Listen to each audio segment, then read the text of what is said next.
Hey guys, and welcome to a new episode of the Transgender Fender Bender, the show where I document the car crash that is my transition. Yeah. So this month I've been focusing more on perspective and dismantling my internalized transphobia. Quick update on the voice stuff, kind of an issue, so it's not going to be very consistent. It's not going to be consistent for a while. But we're going on with, also I'm drinking a Monster for energy. Deconstructing my internalized transphobia. How am I doing that, you may ask? Well, there's a few things I'm doing to specifically focus on this. See, at the moment, I can't do much about my clothes. Wait until like my birthday around about to do that, so I have a bit more funds. This is definitely more of a introspection sort of month.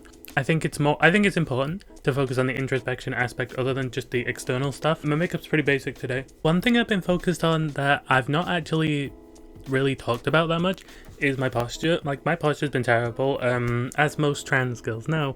Being trans as a woman typically means you're taller than the average woman, which makes sense. I tend to slouch a lot because I'm surrounded by people smaller than me, and I've noticed with the better posture, honestly, it really does highlight the more feminine stuff. It's not about posture today. So one of the things I'm doing to dismantle my internalized transphobia, looking in the mirror more. Now you might think that's a bit of a weird thing to do, like dysphoria often appears when you look in the mirror. I've been focusing more on the feminine parts of my body, such as like my eyes, my beautiful eyelashes, and my lips. More than just focusing on the feminine stuff, I've been looking at the masculine stuff, but in like a proper context. So for example, my brow bone, I have a very prominent brow bone, as a lot of trans people do, and I'm focusing it more on, it's not like more context, like yes, I have a brow bone, but it makes my eyebrows more expressive, you know, and I have a very expressive face. It's not just a shadow on my eyelid, you know, which, by the way, shadows can be easily covered up with makeup. I'm not good with makeup, so I'm focusing more on how that makes my face excited. Another thing I've been doing, appreciating parts of my body I like more. Now, it's very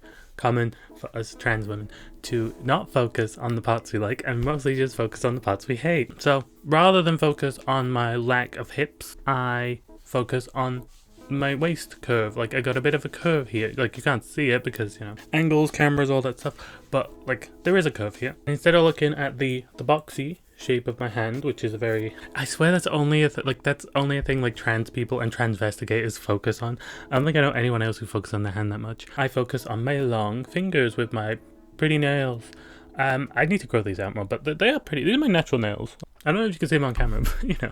Another thing I've been doing is trying to focus on my trans girly activities, like specifically stuff that trans women tend to do on a regular basis, such as shaving. You shave your face. Obviously, most trans women shave their face.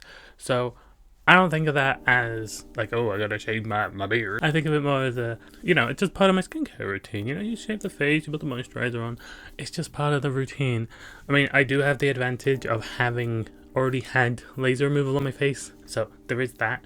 But I'm just focusing on it more as a, this is just skincare. It's just skincare. If you do want to keep your beard, no one cares.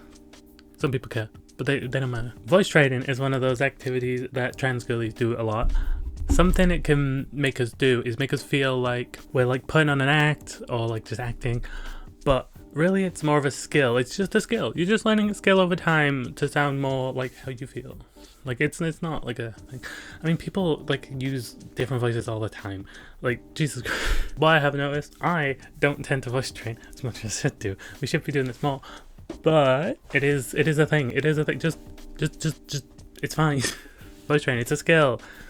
I mean, cis men learn it for like Meagle things or whatever. I don't know. I don't watch those stuff. I've seen like a few things pop up on TikTok where a guy's like all fam, and then the real their man, like, haha, funny joke. Like, like cis men are doing it. You're fine. Another thing I'm doing is actively acknowledging parts of me that is feminine just on its own. Not to say any of these things are necessarily feminine, because I don't think they are actually a gendered thing. Like, I don't think that it's necessary to gender these things, but I do think these things are often gendered, and I'm just focusing on like, these are just natural things I do that it does happen to be perceived as feminine by a lot of people, such as cute little plushies. Like, I have so many plushies.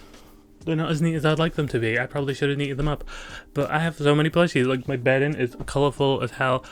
I love all these bright colorful things. I have art made by an actual rat on the fridge in my room. That's not a joke. I won't show it you. for like personal reasons, but there is artwork made by like, okay, that may be more alt stuff, but like it's cute little artwork. I like cute shows. Like one of my favorite shows is Being Puppy Cat. Like I like chilling, like little vibes. It's hard to explain. Like I have a very like, I like a lot of what could be considered more feminine shows, like Steven Universe, which I don't know, these things aren't necessarily feminine, but that's the whole point. These are stereotyped as feminine, and I tend to do them. Love my cute little coffee fight. I love going into a Starbucks and like grabbing a little Starbucks cup like this, and like drinking my monster, my pink monster, because I'm caffeine addicted. It's actually not. That's a lie. Oh, I'm lying on camera now. I've not had energy drink in like a month, so that's a lie. And also, on the flip side of this, because these things people don't need to gender these things, some things that are masculine that I tend to like, I acknowledge that they exist and they don't make me less of a woman just because I like them, because that's insane. Such as, I like to play video games every now and then. I'm not like a big video game person, to be honest. I like the kind of games I play is Stardew Valley, Animal Crossing, Pokemon.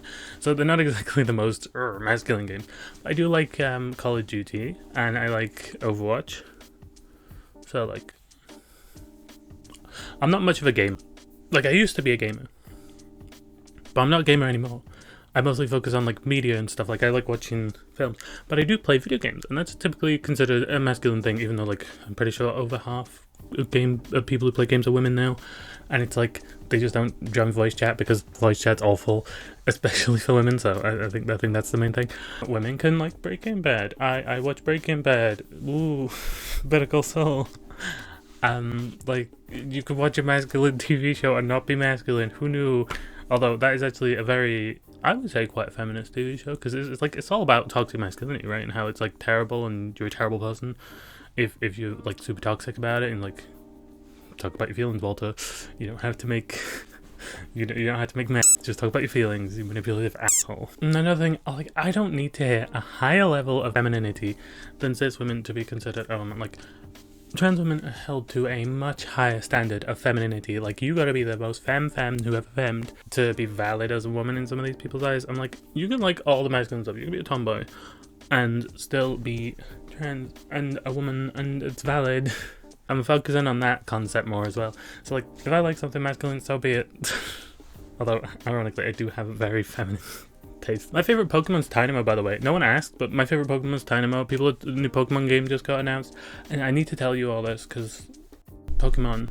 My favorite Pokemon's Dynamo. Dynamo's been confirmed in the new games. I'm not even gonna get the game till like way after they come out because Switch 2 is expensive. Now we're just hoping for Spheal, fingers crossed, because my boyfriend's favorite Spheal. So we need a Dynamo and Spheal. Another thing is, all these things are in my head. Like a lot of the things I see about myself that I'm like, oh, that's a masculine thing. A lot of these things are just stupid to gender. Like, I mean, all the things I talked about before, the gender. Like, I could be a woman just the way I am now. I do want to do a bunch of changes. That's what this whole series is about, because I've got so many things I need to do. But I could be just a woman just the way I am. Yeah, these stuff are in my head. Like, yeah, they're in a lot of other people's heads, but they're also in my head. These things aren't real. Gender is made up. I'm like, okay, people talk about gender being made up, and they're like I'm like, yeah, I agree. But then someone explained it on like, well, I saw like a YouTube show explaining it, and it really opened my eyes to like why that's a thing. Because they could have just done it on anything. They could have done it on eye color. They could have done it on hair color, but they didn't. They did genital shape, and that's how they define gender. So it's like, it really doesn't actually make a significant difference. The only thing changes I need to make are ones that make me happy. It does make me a very stereotypical trans person though, because I like all the femme stuff and I want to be hella femme. So, but this is not because I have to be. It's because I like this. I have a long way to go, but I am a woman on every step of my journey. Not just the last step. It's not the goal. It's the reality. The goal is to get where I want to be, but I do not need to be at the end of my transition, post-transition, blah, blah, blah, to be a woman. And I got to accept that, and I got to acknowledge that. And it's very good. It's been making me feel a lot better recently, especially with the way people are on the internet. Sometimes I'm like, I don't care about that. So you have these standards I don't care about. Ooh, watch out. So this is around about the end of the video. Like and subscribe to follow my trans journey.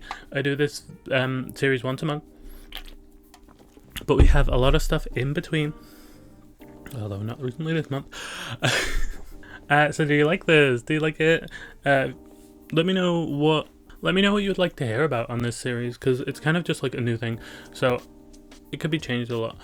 And yeah, have a lovely day. There's a video here. You don't have to watch this in order, but there is a playlist here if you want to see the stuff. And there's a video YouTube's recommended to you.